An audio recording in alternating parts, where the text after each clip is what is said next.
viabilize discussões efetivamente concretas e esclarecimento de dúvidas. Eu queria pedir a todos os participantes que não estiverem sendo interlocutores, que coloquem o seu aplicativo de Zoom no silencioso, que é para tentar manter a qualidade máxima de quem estiver falando, do interlocutor que estiver falando. A ideia, então, é a gente apresentar cada um dos temas relacionados à medida provisória, apresentando cases que a gente já tem discutido com os nossos clientes e, ao final, abrir para perguntas de alguma forma organizada. Então, vamos começar? A Ana, da nossa equipe, vai falar a respeito da suspensão, né, da revogação do artigo 18 e do teletrabalho. Ana, por favor. Eu acho que, apesar de toda essa polêmica que foi criada em volta da MP, houve, na realidade, uma má interpretação. Porque a MP, ela não traz nenhum assunto novo. Todos os assuntos que já estão desburocratizados na MP, eles estão na CLT. E um desses pontos é a suspensão do contrato. Porque, na realidade, já existe um artigo na CLT que prevê a suspensão do contrato, né, dizendo que o empregador ele pode suspender o contrato se estiver previsto na convenção coletiva, fornecendo algum tipo de qualificação ao empregado. Então, ele deixa de pagar parte do salário para que o empregado receba uma qualificação. E quem fica a cargo dessa qualificação é o empregador. Isso está no 47A da CLT. Não. Esse aqui. Isso está no 47A da CLT, e foi colocado na MP. Só que a diferença é que na MP não precisava de estar previsto na convenção coletiva. O empregador poderia determinar, acordar com o empregado essa suspensão sem estar previsto. Provavelmente, pelo que a gente tem acompanhado, deve surgir alguma coisa já nesse sentido de suspensão do contrato, também desburocratizando, só que eu acho que com uma preservação maior da remuneração, talvez com um pagamento de 50%, a gente não sabe o que pode acontecer. Mas eu acho que houve uma grande polêmica com relação a isso e as pessoas deixaram de olhar com um certo cuidado antes de fazer algumas publicações, né? Com relação ao teletrabalho, também, acho que já não é um assunto novo, já havia, esse tema já estava sendo discutido já há algum tempo, principalmente porque a reforma trabalhista de 2017, ela regulamentou o teletrabalho. Quais são as diferenças entre a MP e o que está previsto na CLT? Primeiro, na CLT tem duas disposições. Uma que o empregado precisa concordar com a transição do regime de teletrabalho do presencial para teletrabalho, né? Voltando um pouquinho, o teletrabalho é quando o empregado exerce suas atividades predominantemente fora do estabelecimento empresarial. Então, hoje, de certa forma, estão sendo obrigados a fazer o teletrabalho, né? Por conta desse isolamento, já está acontecendo. Então, eu acho que a MP veio para desburocratizar mesmo.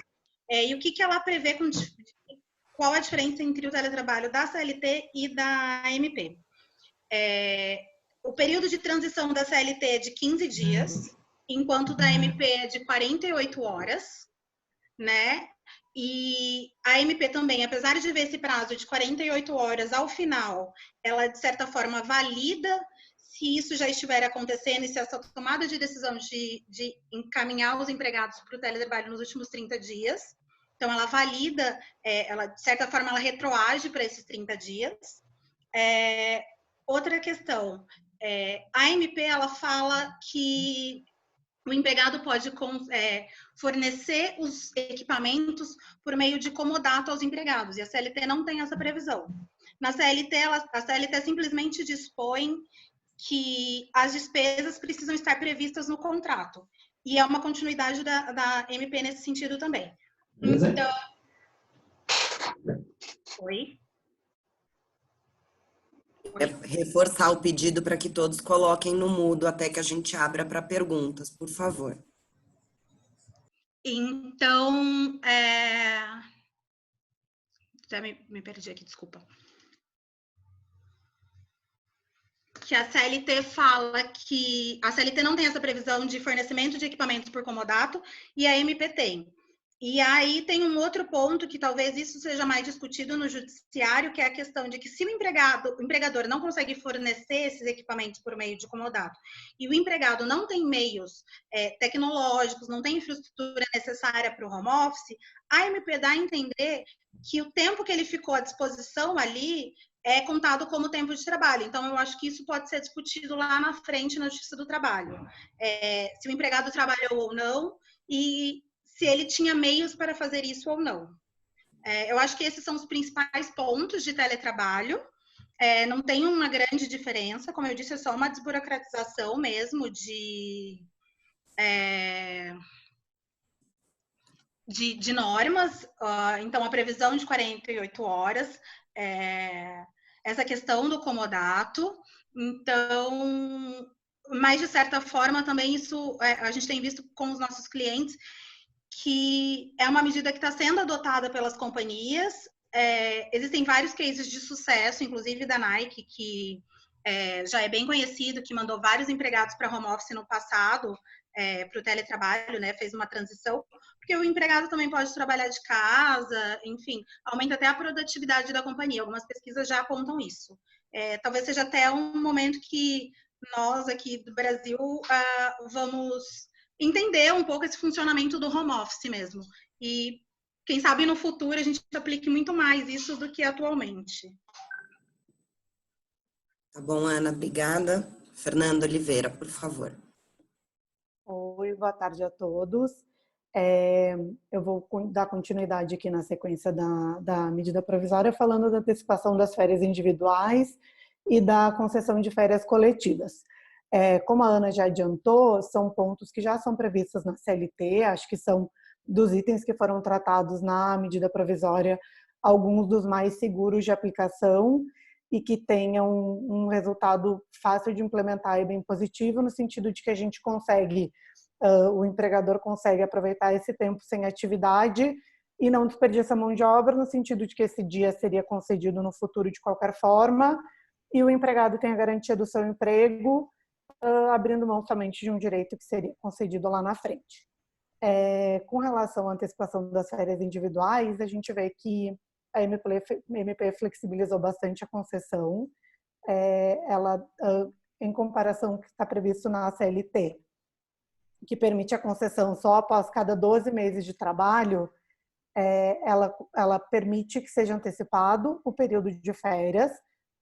Não precisa ser de forma proporcional, eu posso antecipar o período integral se assim eu quiser, e permite também que, através de um acordo individual, empregado e empregador antecipem períodos futuros, ou seja, eu não precisaria necessariamente só antecipar os 30 dias dos últimos 12 meses de trabalho, mas também daqui a pouco a gente não tem noção de quanto tempo esse cenário vai durar, daqui a pouco eu posso antecipar 45 dias de férias, 60 dias de férias, enfim.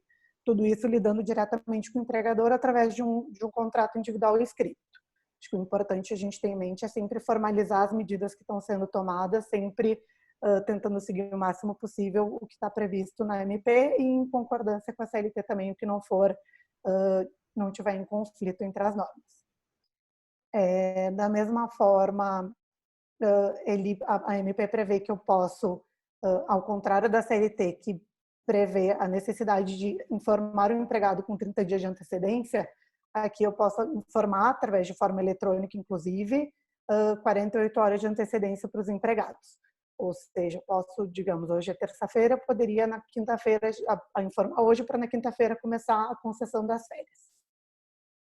Outro ponto positivo, que eu acho que ajuda muito o empregador nesse momento de crise e de situação financeira instável, um dos impactos de conceder as férias de forma não necessariamente coletiva, mas para vários empregados, seria a antecipação do terço de férias, que a gente sabe que tem um impacto significativo no caixa de uma companhia, e a MP nos possibilita o pagamento do terço só quando eu for pagar o 13º salário, ou seja, eu poderia provisionar isso para o futuro.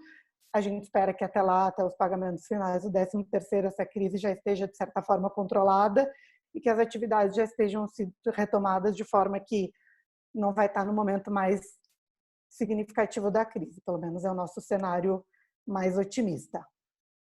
Acho que visando facilitar também para o empregador a questão do fluxo de caixa, o requerimento do abono pecuniário, que é aquela possibilidade do empregado pedir para converter 10 dias das férias ou um terço, a depender de quanto ele tenha pelo tipo de contrato de trabalho, em pagamento, agora fica a critério do empregador. Eu posso ou não aceitar fazer o pagamento desses dias, de um terço do período de férias desse empregador, o que também me possibilita, de certa forma, gerenciar melhor os custos com as férias individuais.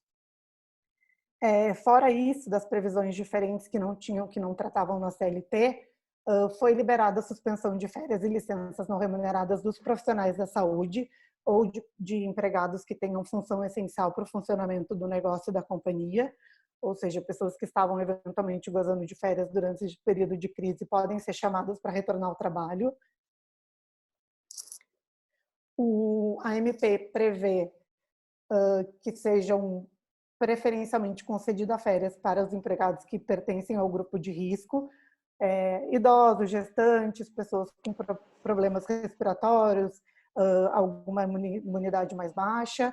Então, essas pessoas seriam priorizadas tanto aqui como nas férias coletivas. E, claro, na hipótese de uma rescisão antes do período de pagamento do terço ou qualquer outro valor que ficou em aberto em decorrência das férias, esse valor tem que ser quitado junto com as verbas rescisórias. Acho que com relação à antecipação das férias individuais, a MP foi bastante clara e preveu de uma forma bastante segura como que pode dar essa concessão agora nesse momento. Já com relação às férias coletivas, a gente tem algumas melhoras significativas também. Acho que, apenas voltando um pouquinho, as férias coletivas são concedidas por um grupo de empregados ou para todo um estabelecimento, ou para uma filial, ou para um setor específico dentro de uma companhia. Isso, como não teve uma previsão mudando, a gente entende que se mantém, como está previsto na CLT, mas o que tornava ela um pouco mais burocrática no passado, só pelo texto da CLT, era a necessidade de informar tanto o sindicato como o Ministério da Economia, né, a Secretaria do Trabalho, com 15 dias de antecedência, visando, acho que, possibilitar a implementação, ainda mais nesse momento de crise, que está todos os setores estão com pessoal reduzido, trabalho remoto, enfim, foi possibilitado que as férias coletivas sejam comunicadas unicamente aos empregados, com antecedência de 48 horas. Também foi flexibilizado os períodos anuais de concessão em mínimo de dias, que antes eram 2 períodos anuais e 10 dias pelo período mínimo, respectivamente. Agora não tem nenhum tipo de limitação. Segue mantido a questão da concessão de férias proporcionais, como já era previsto na CLT e não teve nenhuma alteração nesse momento. Empregados que têm menos de 12 meses de contrato de trabalho podem gozar de forma proporcional e depois começa um novo período aquisitivo. Como eu já falei, aqui também tem a preferência a priorização do gozo de férias de empregados que pertençam ao grupo de risco do coronavírus. O único ponto que eu acho que vai gerar uma certa insegurança, que está sendo matéria de discussão e que eventualmente vai ser regulado numa nova MP, a gente não tem muita certeza, mas tem algum comentário nesse sentido, é a questão do prazo diferenciado para o pagamento do terço de férias e do momento da remuneração. Enquanto nas férias individuais fica muito claro que o pagamento do terço vai ser junto com o 13º, e que a remuneração das férias não precisa ser com 48 horas de antecedência, como prevê na CLT, e sim até o 15º dia útil do mês subsequente, quando normalmente é pago a remuneração do empregado, não tem uma previsão específica para esse capítulo da medida provisória. Pelo o raciocínio do porquê isso foi concedido, a lógica seria que se aplicasse aqui também, mas não ter uma previsão específica, acho que gera uma certa insegurança, o que pode fazer com que os empregadores entendam que é um pouco mais seguro a aplicação das férias individuais. Acho que esses são os pontos gerais mais importantes. Foram medidas que entendemos, na verdade, como bastante benéficas, porque são de fácil implementação e acho que das medidas que foram apresentadas, aquelas que menos vão gerar questionamentos futuros sobre constitucionalidade, enfim, ou possibilidade de implementação ou prejuízo para o empregado. Bom, Fernanda, obrigada. Antes de passar a palavra para Fernanda Ferraz, só um esclarecimento. Quando a gente menciona o agora é o cenário da medida provisória, que, em tese, vai se aplicar durante todo o período em que for considerada calamidade pública. A princípio, é até 31 de dezembro. Fernanda Ferraz, por favor. Boa tarde, pessoal, tudo bem? Como minhas colegas falaram, a medida provisória ela tem esse objetivo de flexibilizar e de tornar mais célere a adoção dessas medidas trabalhistas para enfrentarmos esse cenário aí de crise econômica. Uma das medidas abordadas pela MP é a possibilidade de um empregador, a seu critério, antecipar feriados federais, estaduais e municipais, desde que ele notifique o empregado com 48 horas no mínimo de antecedência. Então, eles podem viabilizar essa antecipação de feriados em vez dessas pessoas trabalharem, né? Às vezes acontece isso comigo, pai. Bom, continuando. Cristina, por favor, coloca o seu mudo. Pode continuar, Fernanda. Em relação aos feriados, essa possibilidade de antecipação a critério do empregador é para feriados não religiosos. Em relação a feriados que são religiosos, ele, para implementar, para antecipar, tem que ter a concordância do empregado por meio de um acordo individual por escrito. Mais uma vez, a gente ressalta a importância de que todas as medidas tomadas nesse período sejam formalizadas por escrito, para que não haja dúvidas quanto aos procedimentos adotados, né? Inclusive, com relação ao consentimento do empregado, a concordância nos pontos em que é necessária essa concordância. Outro ponto abordado pela medida provisória é no tocante ao banco de horas. A CLT ela já prevê banco de horas tanto instituído por acordo ou convenção coletiva como por acordo individual. Só que o acordo coletivo, no acordo coletivo ou convenção coletiva, o banco de horas ele pode ser compensado até 12 meses e no acordo individual o banco de horas tem que ser compensado até 6 meses. A medida provisória ela veio para flexibilizar também esse prazo. Quer dizer, o empregador ele pode imediatamente interromper as suas atividades, instituir esse banco de horas por uma compensação em 18 meses depois que acabar o estado de calamidade pública. Então, eu posso instituir um banco de horas nesse momento, e aí os meus empregados ficam em casa, e aí, posteriormente, essas horas de folga, né, elas vão ser compensadas a partir de janeiro do ano que vem. Então, é uma das grandes alterações que a MP trouxe, né, até para tornar mais fácil esse regime de compensação de jornada e ajudar várias empresas, inclusive quanto aos empregados que não podem realizar home office. Eles têm que comparecer às empresas e aí, nesses casos, o banco de horas é uma ótima opção. Seguindo a linha da CLT, só para finalizar, o banco de horas ele pode ser adotado, mas na hora que as horas forem trabalhadas, eles têm que observar os limites da CLT de 2 horas extras por dia. Então, se a jornada de trabalho diária é de 8 horas, cada empregado só vai poder realizar 2 horas extras diárias, ou seja, respeitado o limite de 10 horas. A forma de compensação também do saldo dessas horas, que é uma novidade da MP, é que essas horas elas vão poder ser compensadas a critério do empregador, independentemente da existência de uma CCT ou de um acordo coletivo de trabalho. Ou seja, o próprio empregador ele pode estabelecer nesse banco de horas em regime especial a forma de compensação, desde que observado, é claro, esse prazo de 18 meses. Acho que no mais é isso.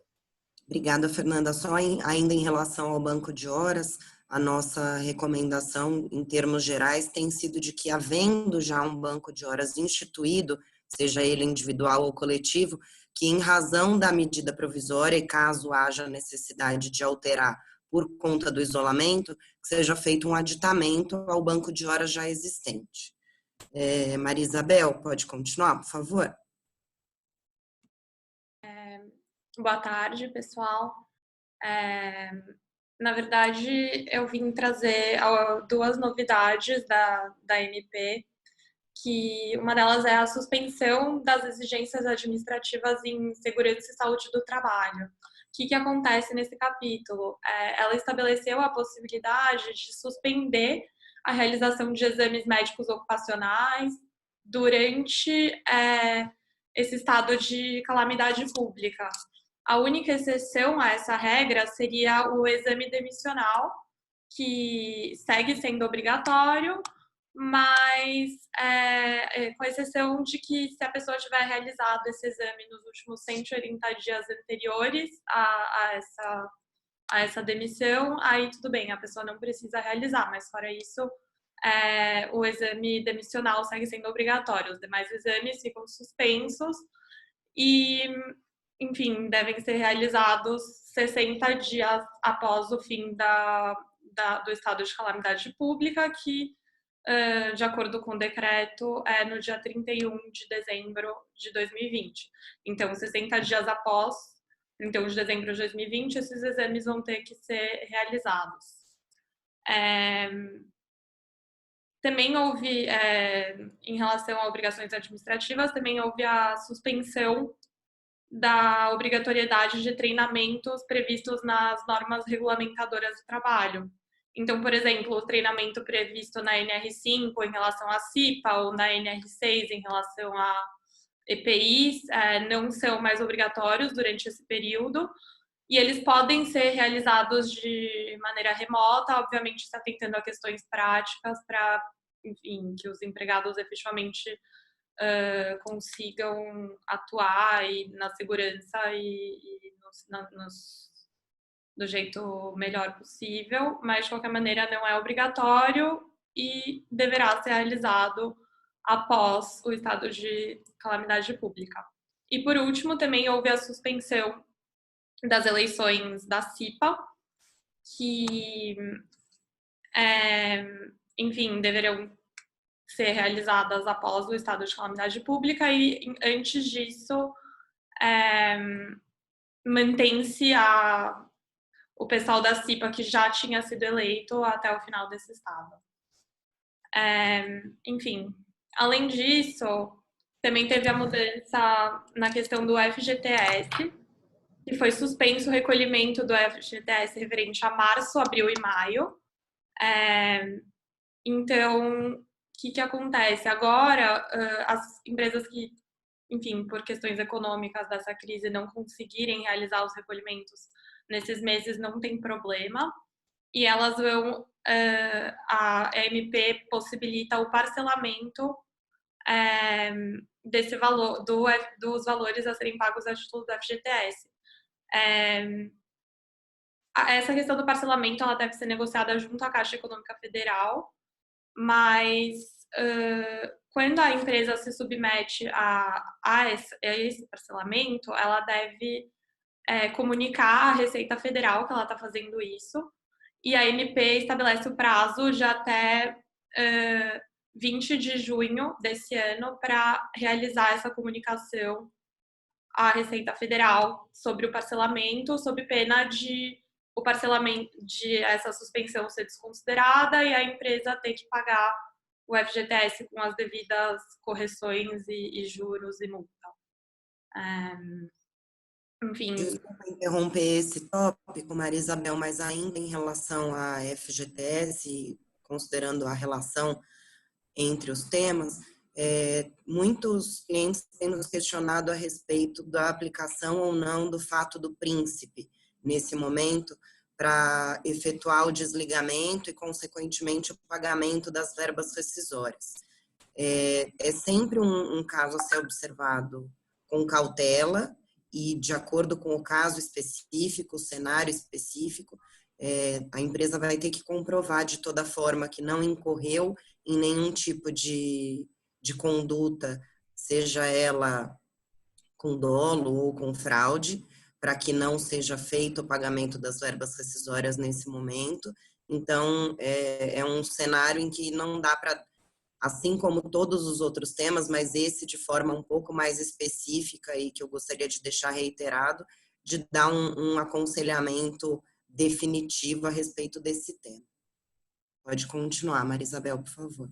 Claro, enfim, mas essa questão da FGTS, o principal ponto é, nesses próximos 3 meses, né, de março até maio, está suspensa. Se eventualmente alguém optar por suspender o pagamento do FGTS nesse período, não vai ter nenhum tipo de atualização monetária, não vai ter nenhum tipo de juros, nenhum tipo de multa, caso optem por suspender esse pagamento, desde que isso seja devidamente avisado para as autoridades, no caso a Receita Federal, e, enfim, desde que isso ocorra até o dia 20 de junho de 2020.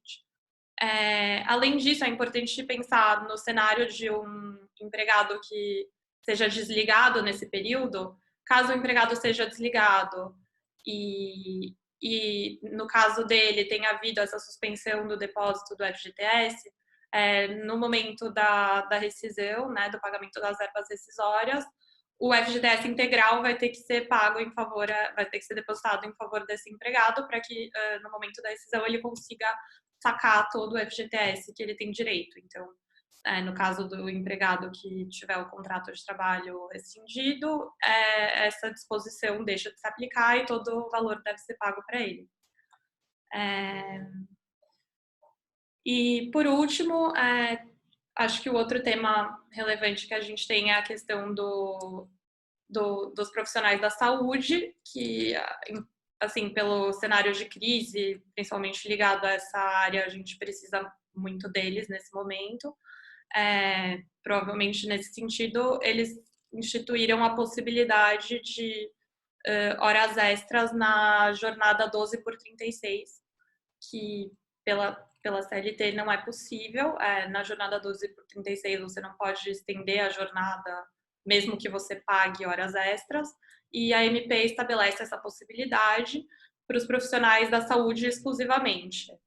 Então, assim, a gente entende que é uma limitação, assim como a lei regra geral, de até 2 horas apenas por dia. Exato. Então, enfim, por mais que eles não expressamente falem nisso, obviamente a gente está dentro dos limites legais e tem essa limitação de 2 horas, e também existe a possibilidade de uma escala de horas suplementares no intervalo existente aí entre uma jornada e outra, para que essas pessoas também possam contribuir no momento que elas, enfim, nessas outras horas entre uma jornada e outra. É isso. Ótimo, obrigada, Maria Isabel. De forma geral, e antes da gente abrir aqui para perguntas, eu acho que para a gente fazer de uma forma organizada, talvez fosse o caso de vocês mandarem as perguntas via chat. Embaixo aqui, acho que para todo mundo é uma novidade esse Zoom, para mim pelo menos é. Embaixo aqui da tela tem um íconezinho de chat para ser enviada, para serem enviadas as perguntas. A ideia dessa discussão não é de forma alguma uma recomendação jurídica, um parecer jurídico. Foi uma ideia que a gente teve no sentido de, como sempre, manter a qualidade, o atendimento dos nossos serviços, abrir para discussões. É um momento em que cada dia a gente acorda com uma novidade. A gente tem brincado aqui que quem está merecendo aplausos na janela também são os advogados trabalhistas, porque a gente está vivendo um momento de muitas incertezas, né? A Ana Matra se manifestou veementemente contra a medida provisória, então já é um indício, uma sinalização de que nós vamos enfrentar algumas discussões ferrenhas depois perante o judiciário. Então, é momento de cautela, é momento de não se aproveitar das medidas que foram impostas também de uma forma irresponsável. A aplicação também das medidas, a gente tem trabalhado com diversas empresas, né? Nós atendemos os diversos setores da economia, e a nossa recomendação não é nunca observar o cenário de uma forma única. Então, é observar o cenário da forma ampla, é observar quando cada uma das medidas pode ser aplicada para cada grupo de empregados. Então, só para gerar exemplos para vocês, a gente tem empresas que têm indústrias, né, de diversos tipos de materiais. Um dos materiais é considerado essencial para a continuidade do que foi determinado pelo decreto como serviços essenciais. Então, essa unidade continua em atividade. Isso eu estou falando nos estados em que houve a proibição da permanência das atividades das indústrias, que não é o caso do estado de São Paulo, mas é o caso de alguns outros estados. Então, que a gente consiga, e a gente tem feito isso de uma forma organizada, com o sindicato, com a Secretaria do Trabalho Regional, para que seja continuada a atividade que é efetivamente considerada como essencial. Vou abrir aqui para perguntas. Banco de horas, Fernanda. Desculpa, gente, não estou tão... A primeira pergunta é qual é o prazo, né, para compensação das horas. Não são 180 dias, são 18 meses após 31/12/2020. Isso. E por isso que a gente tem feito a recomendação para que seja feito um aditivo ao banco de horas existente, se já houver um banco de horas, porque a regra geral do banco de horas não é de 18 meses. Teletrabalho, Ana. A pergunta aqui é no sentido de que o CAPT indica que, independente da formalização do contrato individual na MP, mas no artigo 3º traz a previsão de celebrar o contrato individual, aí eles estão questionando qual é a nossa recomendação. Na realidade, no nosso entendimento, é que quando o artigo 4º fala que não é necessária uma previsão legal, ele está indo em sentido contrário ao que a CLT diz, de que é necessária uma previsão anterior, né, no contrato de trabalho daquele empregado que vai sofrer essa transição de presencial para o teletrabalho. Então, este contrato precisaria ter essa previsão. Hoje, qualquer empregado, mesmo que se o contrato não tenha essa previsão, ele pode ir para o teletrabalho. O que o parágrafo 3º diz é que qualquer empregado, independente se tem ou não a previsão no contrato original, precisa ter um aditivo. Então, nós entendemos que o que está dizendo o parágrafo 4º, não precisa ter a previsão no contrato atual do empregado, ele não precisa ter essa previsão de teletrabalho, mas precisa ser feito um aditivo dentro do prazo de 30 dias, que é o que fala a MP. Então, qualquer contrato precisa ter essa formalização e esse aditivo. É isso. Tá bom. Em relação ao banco de horas ainda, caso exista atividade na empresa que justifique, é possível pagar as horas no banco de horas antes mesmo de janeiro de 21? Por exemplo, já em outubro de 20, o João Burim, obrigada, viu, João, pela participação. É possível, sim, tanto que o prazo dos 18 meses, assim como o banco de horas original da CLT, ele é só um prazo limite. Então, eu posso fazer quitação antes, seja dando a folga compensatória, que não é o caso atualmente, seja fazendo o pagamento dessas horas adicionais de saldo positivo. Em relação ao 503...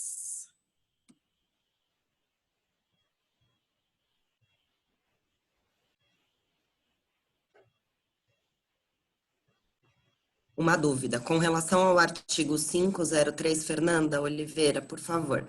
Em relação ao artigo 503 da CLT, o mesmo possui respaldo constitucional, pois o mesmo nada fala sobre a forma como deve ser feita a redução salarial, somente que é possível a redução em até 25%. Portanto, o mesmo poderia ser culminado ao artigo 7º, inciso 6 da Constituição Federal, para limitar a redução salarial por norma coletiva em até 25%. Esse artigo, né, o 503, ele foi muito utilizado por nós mais antigos, que passamos pela crise de 2008. De forma geral, não houve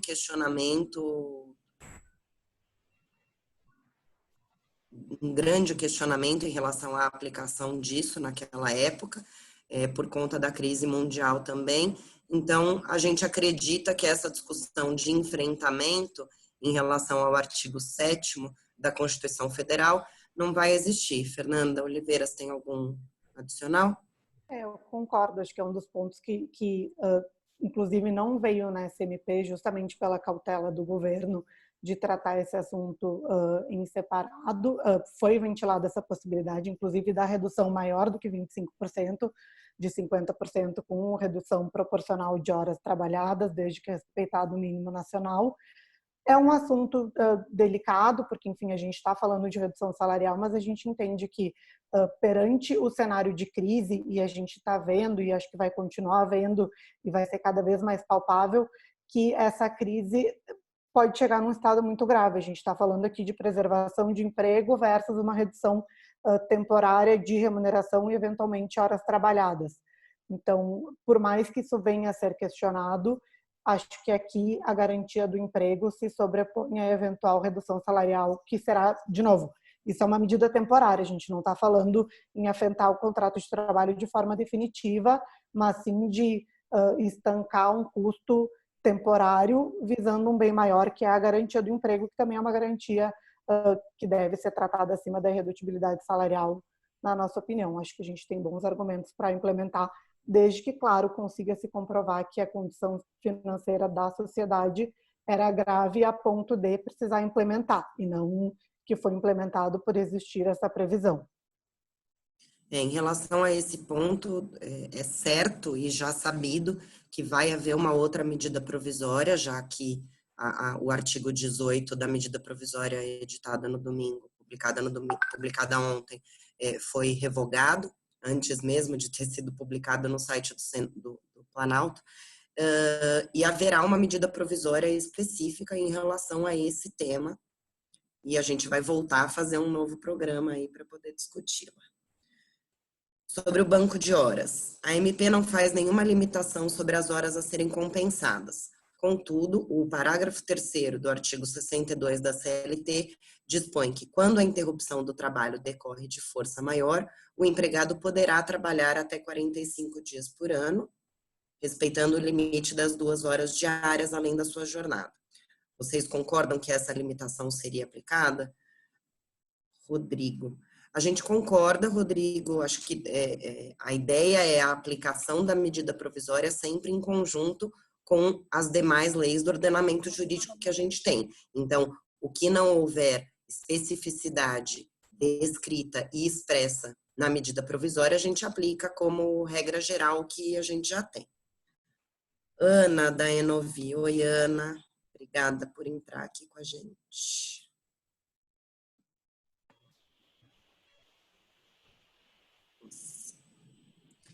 Temos uma dúvida sobre o aso demissional, pois as clínicas do estado do RJ não estão atendendo. Podemos encaminhar o colaborador demitido para realizar o aso demissional também dentro do prazo de 60?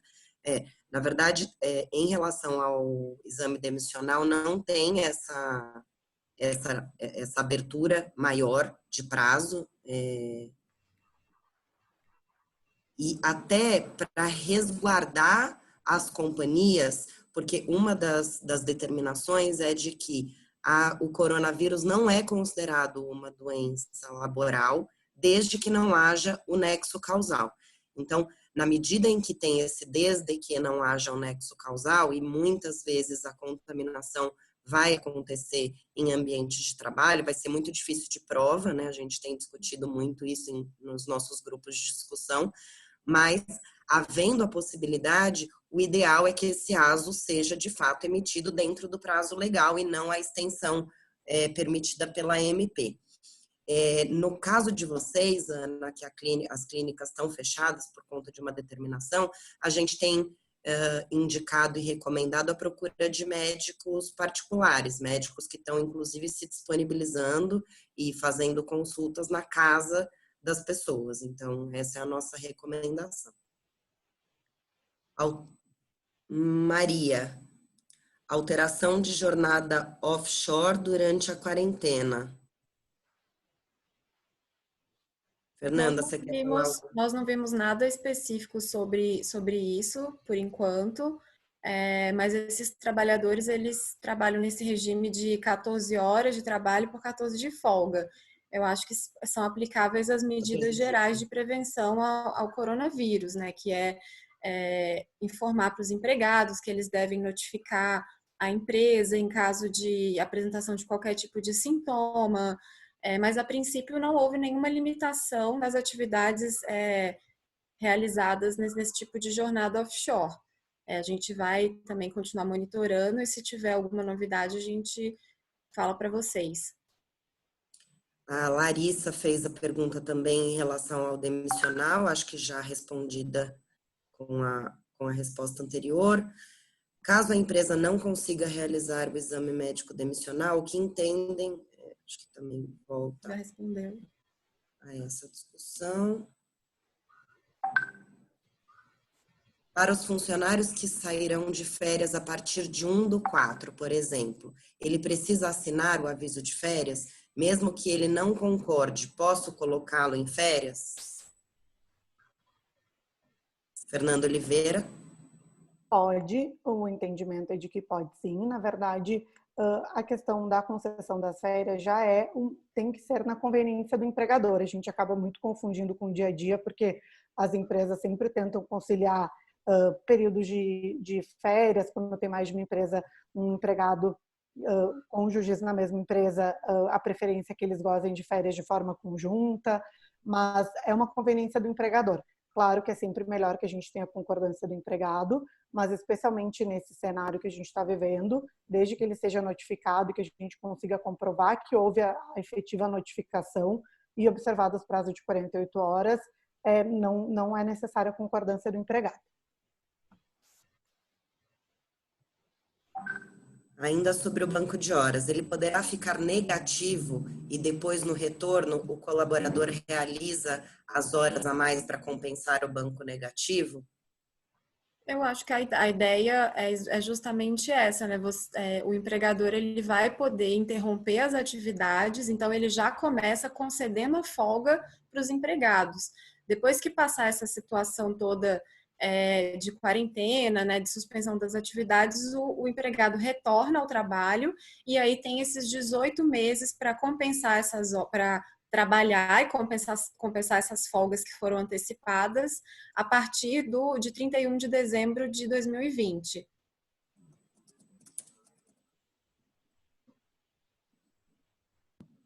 Ótimo.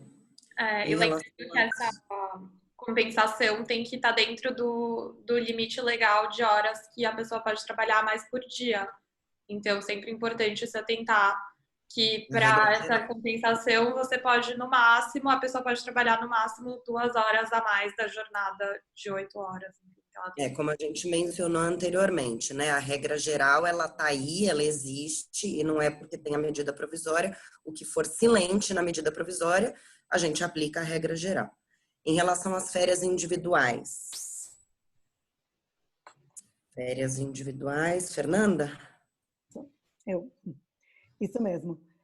O questionamento sobre o momento do pagamento do terço de férias, né? Realmente não fica muito claro, a gente sabe que existe previsão de antecipação do 13º, mas o entendimento até pelo intuito da medida provisória, que foi não sobrecarregar financeiramente o empregador nesse momento e justamente facilitar e flexibilizar essas medidas que possam garantir os empregos, é de que poderia ser pago até o terço de férias poderia ser pago com a última parcela do 13º e não com a primeira parcela a ser adiantada. Ótimo. Em relação ao FGTS, Maria Isabel, para não pagamento imediato, precisamos negociar de que forma com a Caixa?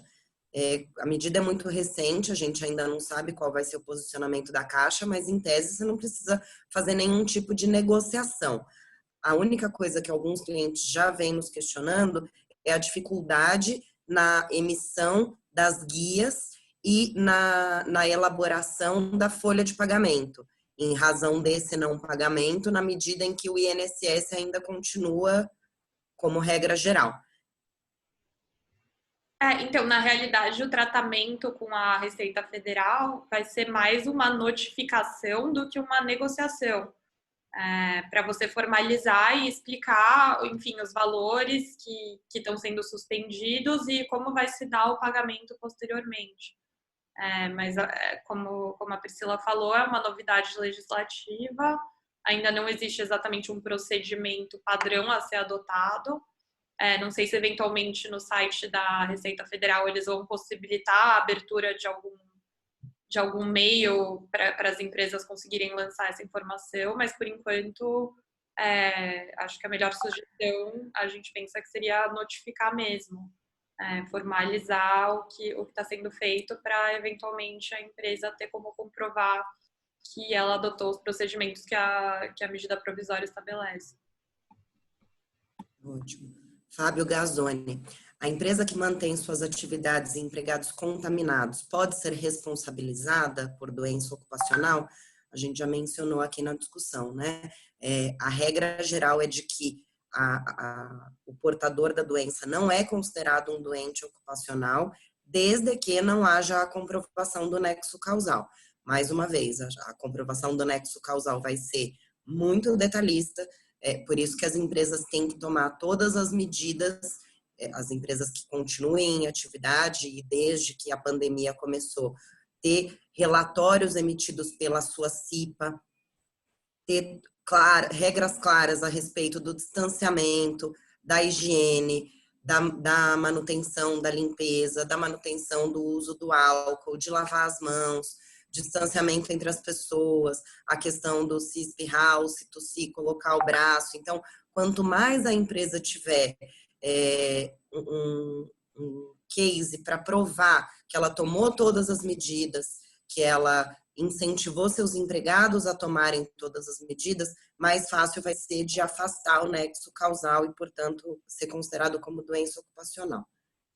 Lembrando, só um parênteses, lembrando que se o empregado reportar, né, e confirmar que ele está com coronavírus, é dever da empresa imediatamente avisar os órgãos de saúde, de vigilância epidemiológica, para que as devidas providências sejam tomadas nesse caso, se for necessário, inclusive, a implementação de quarentena, enfim, isolamento, que, ressaltamos, não é aplicada pelo empregador, é aplicado pelo médico ou pelo agente sanitário. Obrigada, Fernanda. A Ana está me alertando aqui que a gente pulou uma pergunta. Ana, você pode conduzir, por favor?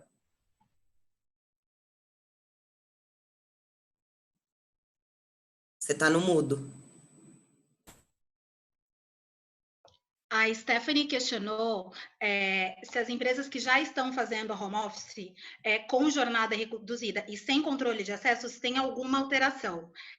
Se o home office já era um costume da companhia, se já existia um aditivo com relação a esse trabalho dessa forma, eu entendo que não, nós entendemos que não. Por outro lado, se não é um costume da companhia, mas não vai ter esse controle, que é inclusive uma previsão da CLT, nossa recomendação é no sentido de que isso esteja no contrato aditivo, né? O controle de jornada, se é feito ou se não é, se tem login, se tem logout, como que é feito ou não esse controle por parte da companhia. Obrigada, Ana. Camila, parabéns. Primeiramente, parabéns pela iniciativa do Escritório de Advogadas. Qual o artigo da CLT citado pela primeira palestrante? Eu acredito que é o 476A, que eu falei sobre a suspensão do contrato, que já existe a previsão na CLT, né? E esse artigo fala que o contrato de trabalho ele pode ser suspenso por um período de 2 a 5 meses para participação do empregado num curso ou num programa de qualificação oferecido pelo empregador. Eu acredito que seja esse o artigo, que foi o que eu mencionei logo no início, quando eu falei sobre a suspensão do contrato de trabalho e do artigo que foi revogado da MP. Tá bom. Profissionais da saúde deverão comprovar o nexo de causalidade também, ou será aplicada a responsabilidade objetiva com relação a esses profissionais? É uma pergunta sem resposta, por enquanto. Em regra geral, como a determinação diz que todos os casos terão que ter a demonstração e a comprovação do nexo causal, sim. Mas, mais uma vez, vai ser difícil de afastar um nexo causal no caso de um profissional de saúde diretamente ligado e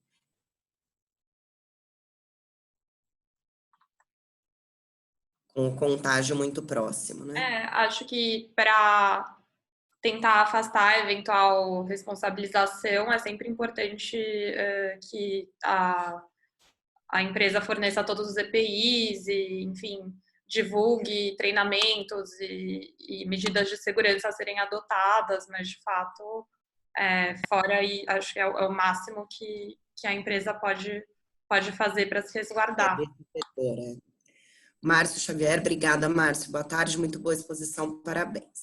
Recentemente, um movimento de funcionários de uma grande empresa de telemarketing da capital reivindicou medidas importantes quanto à higienização das baias e do ambiente em geral, turnos, teletrabalho, etc. A empresa, dentre outras medidas, optou por turnos em teletrabalho. No entanto, há funcionários que se recusam ao trabalho presencial. Como harmonizar essa situação funcional? Já existe algum case? A gente já teve alguns cenários aqui. Inclusive, o Ministério Público do Trabalho fez diversas fiscalizações, especialmente em empresas relacionadas ao setor de telemarketing e teleatendimento, para ver se estava, de fato, respeitando o distanciamento entre as pessoas e as demais medidas de higiene. Ana, você quer falar em relação ao teletrabalho dessa... Não, eu acho que eu entendo que é exatamente o que você falou. A gente ainda não sabe como isso vai ser tratado lá na frente pelo judiciário. Então, a nossa recomendação é no sentido de que a companhia, quando precisa que os empregados compareçam aos seus estabelecimentos, tome todos os cuidados que estão previstos, que estão sendo divulgados pelo governo. Então, a higienização, a distância de 2 metros entre as pessoas, até para comprovar se lá na frente o empregado, por exemplo, não compareceu de jeito nenhum na companhia. A depender do caso, isso precisa ser analisado com cuidado, se dá para aplicar uma medida de penalidade, se dá para mandar um telegrama para o empregado comparecer, como que isso pode ser tratado dentro da companhia, para uma eventual justa causa, mas eu entendo que isso vai ser muito discutido lá na frente. Mas a companhia tem que ter meios de comprovar de que ela tomou todas as medidas necessárias para evitar o contágio dentro do seu estabelecimento. Acho que é uma responsabilidade que, de certa forma, todos estamos tendo, né, nesse momento. Sobre o banco de horas que ficará negativo e a compensação futura ocorrer em finais de semana, elas deverão ser consideradas dobradas? Ferraz?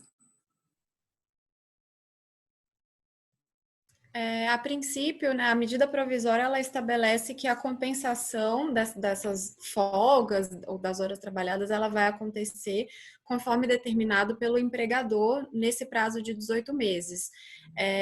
Só que nós entendemos também que outros dispositivos da CLT devem ser levados em consideração. Então, por exemplo, as horas no final de semana, se no domingo especificamente, elas são devidas de forma dobrada se você não estiver respeitando o repouso semanal remunerado. A nossa recomendação também é que a compensação seja sempre de uma folga com dia útil de trabalho e não uma folga com um outro feriado, assim, embora a MP preveja essa possibilidade para os feriados que foram antecipados, se não houve antecipação de feriado, no caso do banco de horas, esse dia, essa folga concedida, ela deve ser compensada com outro dia útil de trabalho. E os sábados são considerados dias de trabalho, dia útil de trabalho. Mas o domingo, o trabalho aos domingos, ele é sempre pago em dobro. E continua como regra geral mesmo com o advento da MP. Será possível reduzir a jornada de trabalho, consequentemente o salário? Para restaurantes, se a operação de delivery não retornar, pode adiantar as férias do próximo ano? E se adiantar as férias e demitir antes do empregado ter direito ao gozo? Vou tentar quebrar essa pergunta aqui. Será possível reduzir a jornada de trabalho e, consequentemente, o salário? Acreditamos que sim. Deve sair nos próximos dias outra medida provisória a respeito da redução de jornada com a proporcionalidade de redução do salário. Para restaurantes, se a operação de delivery não retornar, pode adiantar as férias do próximo ano? Sim, tanto coletivas quanto individuais, de acordo com as regras próprias vindas com a MP, e se adiantar as férias e demitir antes do empregado ter direito ao gozo.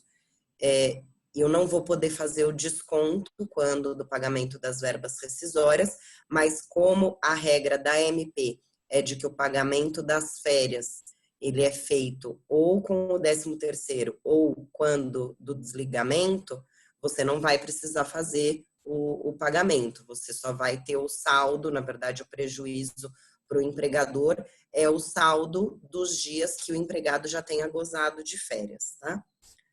A redução do salário, desculpa, gente.